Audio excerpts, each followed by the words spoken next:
as a veteran, small business owner, what can we do for you? What we can all do for all veteran business owners is promote each other.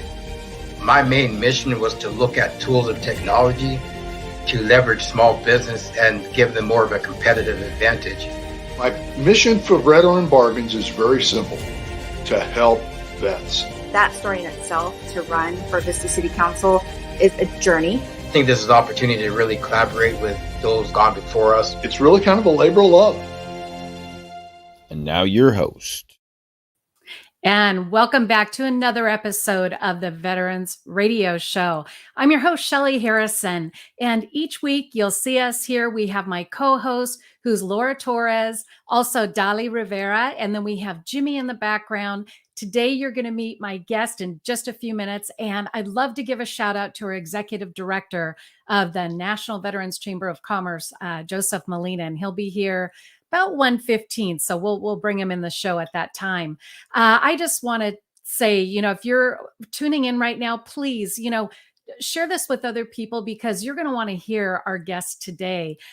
We want to thank all of our audience, and we're on streaming live on quite a few apps. So YouTube, LinkedIn, Facebook, just find an app, will probably be there. Just take a look at any successful business, organization, or institution and know that you'll find a veteran or a military spouse in a leadership role that is attached to that success. And again, we want to welcome our audience all over the world. I know that we're getting a lot of engagement from a lot of different organizations and people all over the world, veterans, non-veterans, and families of veterans. So keep us, present, and make sure that you share out this particular show, all of our shows, and subscribe to our YouTube channel. We definitely want to have you subscribe and just be ready for all the other shows that we'll be having throughout the year and into 2022. So at this time, I want to tell you a little bit about my guest today. Hiram Figueroa is my guest, and he is an amazing influencer, and you're going to hear some of the things that he's been doing on LinkedIn and some other platforms. Hiram is the host of the show LinkedIn Perspective, with over 103,000 followers on LinkedIn, and he is a Marine Corps veteran, and he served 14 years. So we'll give him our appreciation for that too when he comes on the show. Hiram is with the U.S. Army Corps of Engineers on their management team. His role is Program Management Analyst and Chief of Staff at the regional headquarters of the Army Corps of Southern California. Hiram is a highly motivated senior operations manager with an extensive background in business, transportation systems, project management, supply chain management, and overall day-to-day operations. He is passionate about leading teams to achievement while implementing efficient and effective processes. And it gives me great pleasure to welcome Hiram Figueroa onto the National Veterans Radio Show. Hi, Hiram. How are you? Shelly, how you doing? And you know what? I'm deeply moved. I couldn't say that as well as you have. You've had. Oh, I bet you could. Thank you. And I really appreciate the Veterans Radio show to have me here. Your time is very valuable. I appreciate it. And thank you. Well, and I want to publicly thank you, Hiram, because you, with all of your followers, we've connected on LinkedIn probably a few years ago, and right. We've had you speak at some of the events that, that we've put on. And it seems like every post that I put out there on LinkedIn, including this radio show, you've shared out to your community. And we want to publicly thank you for doing that, because you've got a busy, following. So we're grateful that you take the time to share our posts. Well, Yeah. First off, thank you. It's humble, but I think it's the right thing to do when we're all in this together. And people don't realize this when we're doing shows, we're networking, and we're talking about the veteran community. The veteran community should be able to say a community. That means we're out there fostering relationships to be able to engage with people, to bring out positive ideas. And hey, we can do something, because currently in our state right now, we're so divided that we've forgot how to connect. So we lost our candor in our gestures to be able to communicate. Yeah, no, and I mean, you do a phenomenal job at connecting people and introducing people on LinkedIn, through your posts and sharing. And, I definitely want to, give you a shout out for your service. Thank you. We were honored, that you served and appreciate, we know that your family, thankful to them as well for just really, the service that you provided for, for our country. Thank you. Well, I appreciate it. And, thank you. Thank you for being the face of the Veteran Chamber of Commerce and the radio, because I've watched you grow and we've had a relationship. And I think people need to understand that when you represent a culture, or like people say, a brand, the voice and the persona brings a lot of value to that. And people need to understand that it's not the quantity where people chase I have many followers, because and I use this analogy, you can have 2 million followers, but out of the 2 million at 4:00 in the morning, out of those 2 million followers, who's going to call you in case you have an emergency? Yeah, good point. And a lot of people, I think they look at followers as, kind of a numbers game, and you don't. And I know you're very authentic with it. And, we're going to get into that in just a little bit. Hiram, I want you to tell our audience about yourself and a little bit about your military experience. And I know you had some other roles that one of them is UPS. And can you share with our audience? Sure. So I'm just a local guy. Grew up in Brooklyn, New York. I am Puerto Rican, first generation Puerto Rican from Brooklyn, New York. Joined the Marine Corps in 1977 because I was a bad kid. So you're talking to a kid that dropped out of high school. Originally, GPA is more or less a 5th grade reading level, 4th grade grammar. Joined the Marine Corps at 17, asked my mom to sign for me, left there. Spent 14 years in the Marine Corps, traveled, was a drill instructor. That's how I landed here in California and MCRD San Diego. Was part of the infantry as well. So for those 14 years, I basically grew up in the Marine Corps. Didn't know anything about life. I didn't know the difference between a Filipino, Mexican, or a Middle Eastern person. Being so coming from a very urban area environment, you learn to adapt.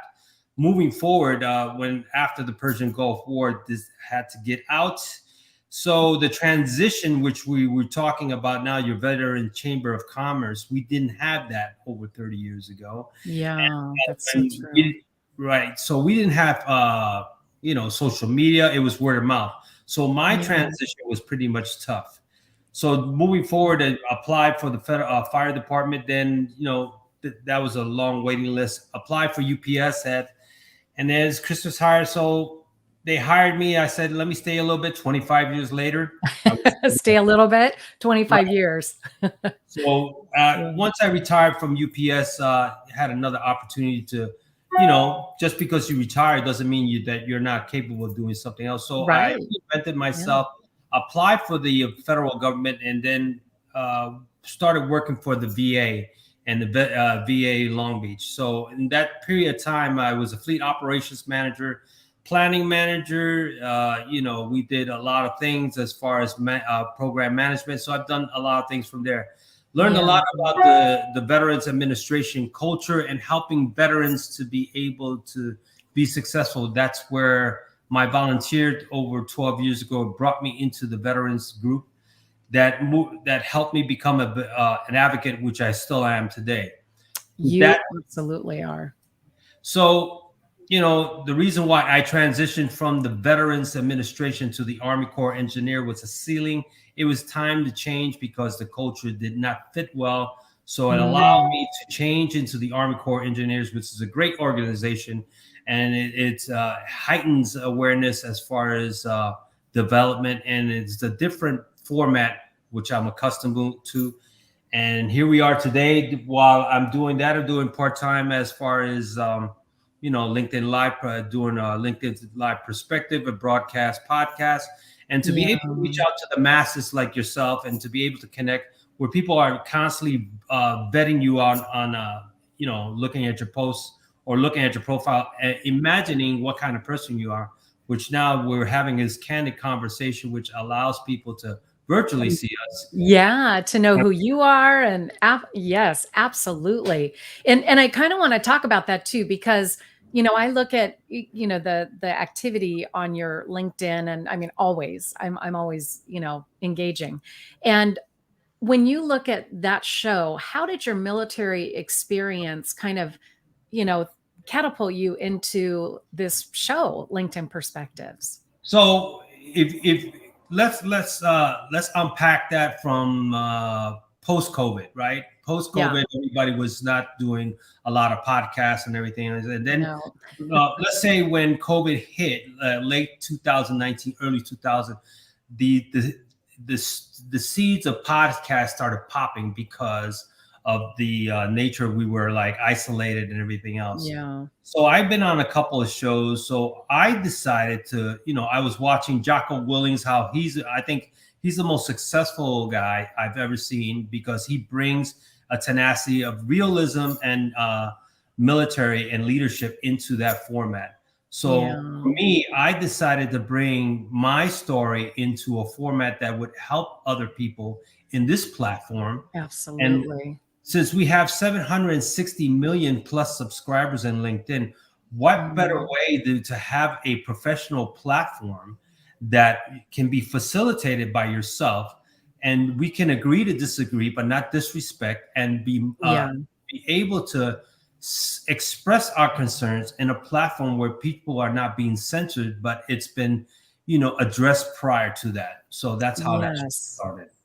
Gosh. And I know I've watched several of them, and I just really applaud you for, the guests that you bring on and the topics that you cover, because it's important. I think people need to be real, and really there are so many opportunities and, programs out there to help, not just the general public, but our veterans. And I think it's important for us to make sure that they have those resources available. So great job on your show. And I want to talk a little bit about, we talked earlier about, whether you have 2 million followers or 103,000 followers. What do you think was the key for you building? Because I'd really love for our audience to know. I mean, we always hear about the what, the why, but the how did you build your network on LinkedIn? Let's just say I fell into LinkedIn, right? And I just started, prior to that, you can tag everybody. So you say, let's connect this, let's connect that. And people it started taking a life of its own. Then I started, for myself, I think in 2 years, I think like 25,000. And I said, why not continue to connect that? Then I just said to myself, how can I connect with more people? And I started seeing people with, over 100,000, 500,000. And I said, why don't I bring content that brings value, that people see what I'm doing and being consistent, and continue to tag people and reach out to people. So that kind of process has been able to be successful till this day. And especially, I can honestly tell you, especially during the COVID situation where people were like isolated, they were all focused on social media for so long that it was like, oh, what's this? What's that? So it just kind of grew. It took a life of its own. But to your point, back to the original question, how do you do that? It's bringing content that identifies you. It shows things that people don't see on Facebook, because LinkedIn is considered like Facebook with suits on, but it's more of a higher standard. Facebook with suits on. That's a good way of putting it. So for us, we're looking at how do professionals what are they looking for? And if you take a gander of what's going on, 68% of the LinkedIn subscribers are prior military. And you have a lot really? I had no idea that number was that high. That's phenomenal, though, when you think about it, because it's a great platform for them to be on. Right. And if you think about it, and military. Out of the 68%, most of them are working for the federal government, the government contractors, or they're entrepreneurs, or there's some work in the workforce that they're prior service. So what are they looking for? A sense of community. So what I decided for myself as an idea to be able to bring something that it's relatable, that we can talk about. Oh, I understand that we're in the military. He's a military person. I can connect. So that kind of connection, a virtual connection, that I could bring something that's historical or that's a matter of fact that only prior military people or people like yourself that have been affiliated with the federal, the veteran community, or even our mothers or parents, they could say, I can relate to that. So that brings a sense of camaraderie and a sense of community that brings connections, which helps me to be to this point today. Oh, that is so awesome. And thank you for sharing that, because I think that's helpful for our audience. And I had no idea that percentage was so high. So that's a good, kind of a point of interest that, I think will benefit a lot of military and veterans who are out there on LinkedIn. And okay. And I know that we were going to have our executive director, and unfortunately he's not able to be here, but we want to give him a shout out, and he'll probably be back the next time during the next show when we're back next Friday. But we're going to continue, Hiram. I have more questions that I want to ask you. Are you ready? Yeah, I'm ready. Go okay. ahead. All right. So what challenges do you face in your career that you have conquered, and how can your experience help others? So the challenges, to your point, that I've suffered through my career is the inability to grow, personal growth. When we have that testosterone, that false sense of security or that pride that I've got this, I'm good, and you don't go with the changes, so you're in for a rude awakening. So I find myself doing transition. Just because I was a hotshot military guy doesn't mean that I can't come in and be humble enough to be able to reinvent myself, to be able to work with people like yourselves, because you get it that I work for the military. But what I need to get is that I used to be in the military, but now I have to get what you're doing to be able to build a relationship and to be able to fit in.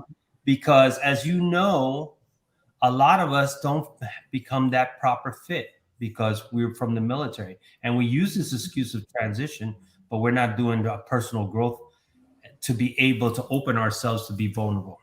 Yeah. And what would you say to, veterans who are maybe just now getting out, they're retiring, or they're making that transition? What words of wisdom could you give them? First thing I would say is this, in all due respect, thank you for your service is something, and I get it from you coming. We've already established a relationship, Shelley, and I take that because we know it. But most of the part that I can say is this: when people say thank you for your service, it becomes a slap in the face, because our government, our society is not doing enough for the veteran community to be actually saying, thank you for your service. Come here, apply for this job. Thank you for your service. We're going to knock off about your closing costs for your home.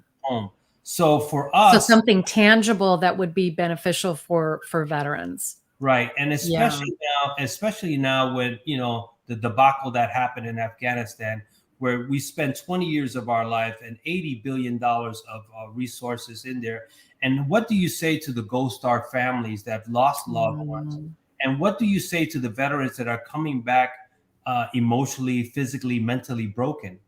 Right. We need to be able to do that. How we do that is by bringing in an awareness and utilizing a platform. And what I say to the veterans that are getting out is create a plan, because if you don't create a plan, you plan to fail. That's so true. Yeah. Find something that's very intangible. Most VA facilities are good, but you got to be around mentorship that people that have been around the block that can actually hold you accountable. Tough love to say, listen, you can play the veteran card all you want, but you still have to provide a lifestyle, not only for yourself, but your family. And you have to be able to reinvent yourself, because even though we've served our country, it's hard to get what we've earned because they consider it as a handout. And for us, we need to be able to do that, because our military is not the military that it is today, honestly. And that's what I love about the Veterans Chamber of Commerce, the National Veterans Chamber of Commerce, is, we have all these different programs that are really coming together, that have been, formed to help our veterans. And I mean, we have incubators for, veterans that are in business. We're helping, military spouses with, virtual assistant type of jobs that, teaching them. But there's just a lot of different things, homelessness with our veterans, where we're having programs that are in motion, helping with that and really contributing. And, like you said, we're just kind of, rather than saying, thank you for your service, just kind of just going above and beyond that, and showing the appreciation, but also, doing something to make it better for our veterans. So thank you for really pointing that out, because I think that that's important to know. And you have a tremendous audience of, veterans that follow you. And, we want to give them a shout out. Just, please, come to the Veterans Chamber of Commerce, join and, be a part of our Veterans Chamber, because we really do have a lot of fantastic people that can help. And there's a lot of collaboration going on. So again, I appreciate that, Hiram, for you mentioning that. Well, a lot of people need to take advantage of it, because let's unpack this, Shelley. 10, 15 years ago, 20 years ago, right? People would go to HR and say, yeah, I'm applying for this job. Now that moving forward now, and especially today after the post-COVID, everything is digital. So we lose that sense of humanity and we lose a sense of connection. So when we put ourselves out there virtually, we need people to understand that, hey, I've seen Shelley on this live, and she seems to be a person that I could approach or come up to. I see she's working for the National Veterans Chamber of Commerce. Where can I locate it, and how can I connect to that? What can people do for us? We can't satisfy and we can't save everyone, because it's your responsibility to save yourself. All we can do is provide this. Provide the resources and kind of the direction and the guidance. Right. But at the same time, we're not going to turn a blind eye, but people need to understand, with the land of opportunity that we live in, with the resources we have, why not take the opportunity to take it? Don't feel so proud because you served that it's a pride thing. We all get older, life happens, things happen, and unexpected things happen. If you don't plan something, you fail to plan. And if you don't build a somewhat of a society or resources, God forbid, when something comes up, where are you going to go? That's why I consider that. Oh, yes. No, that's all great. And I'm going to kind of switch gears here a little bit. As a child, what did you want to be when you got older? And tell us why. I was watching a lot of the John Wayne movies, Oh, yeah. In the military, think about it, black and white ABC was on, the Vietnam War was on. So it was pretty much building in the military, but didn't realize how focused I wanted to be. I just wanted to get out of a bad work environment growing up. And I found that the military at that time was my savior to be able to get out. But I didn't take in consideration what I really wanted to be, because I was lacking the male mentorship, the accountability, the stability. So for me, I was raised by my mom, by women. So I took a different approach and I had more a feminine side, not saying the feminine side, more sensitive side of doing things. But what was lacking was the male role model. Hey, this and that. Had I done it, been able to do something, challenge myself more. But I relied on my survival instincts to be able to push forward and not be a statistic in society. So that's what I was. No, that's a great story, because, not having that the male role model, I think, were you able to find that in the military, with maybe leaders or, people within the military that could help you with that? Oh yeah. You surround yourself with people that you consider your brothers, and old military people that are considered like elder statesmen that can hold you accountable. And then you have to earn your respect. Now, when I was stationed in Okinawa, Japan in 1978, the guys from the Vietnam War were coming in there. So I was watching this. I was like 17, 18 years old, just in the Marine Corps. These guys were just coming out of combat. So I saw a side of the Vietnam vets that a lot of people don't understand. that Yeah. taught me a valuable lesson about the real world situation. So I've taken those type of memories and implanted and say that for me, I want to be able to do something right, but I was still, lost in the sauce, no direction, because I wasn't committedly focused Mm. in my early years until Yeah. until it got to a certain point in my life. So I My just want to be gosh. very honest with you on that. Yeah, no, thank you for being so transparent. I think, this is going to be an interview that, a lot of your followers are really going to appreciate, because I think we went a little bit deep today, and you've shared some wonderful things that can really help others out there, whether they're veterans or, just the general public. And I want to, tell you how much I appreciate you being transparent. We only have a couple of minutes left, Hiram, and I want to know what words of wisdom. Well, let me back up. Actually, I'm going to ask a different question. All right. I'm curious. You've shared your life with us and things that have happened, but what was that one thing that had a huge impact on you in your life outside of the military? Well, let me put it to you this way. Being very close to being homeless and being close to having nothing. Mm-hmm. How do you allow yourself to put yourself in a situation where you had everything and you will find yourself to have it and losing everything? And I believe it's a 180 when you decide to take charge of your life and really start taking charge of your life and separate yourself from negative connotations that not everyone's your friend, Shelley, but people that really care about you will hold that tough love and push you to a point that you're going to resent them, but you're going to thank them because they want you to cross that threshold of being comfortable because it gets you killed and reinvent yourself to be the best version of yourself. So that's where I leave it with that.